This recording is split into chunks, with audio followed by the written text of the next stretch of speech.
मालवणी भाषा ही विनोदी आहे। या भाषेतील विशिष्ट लयीमुळे, हेलकाव्यांमुळे आणि तिरकसपणामुळे ती भाषा विनोदी वाटते। पण मालवणी माणसाचे जगणं हा काही विनोद नाही, तर तो एक जबरदस्त संघर्ष आहे। आणि तोच संघर्ष चांडाळ चौकटी या नाटकाच्या रंगमंचीय आविष्कारातून पुढे येतोय, असे मत या नाटकाचे दिग्दर्शक देवेंद्र गावडे यांनी व्यक्त केले।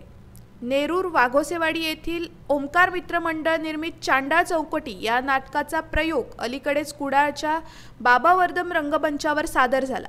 हाऊसफुल झालेल्या या प्रयोगाने नाट्यरसिकांना हसता हसता अंतर्मुखही केलं।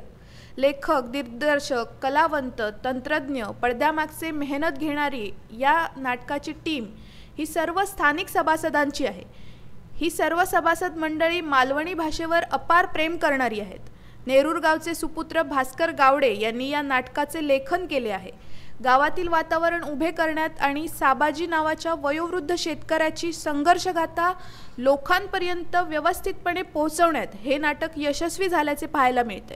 विनोदाचा मुलामा चढलेले पण खऱ्या अर्थाने एक दर्जेदार उत्तम संघर्षगाथा असणारी ही नाट्य कलाकृती पाहून रसिक मन मंत्रमुग्ध होऊन जात असे म्हटलं तर चुकीचं ठरणार नाही। Bureau news, Kokanshahi, Kudal.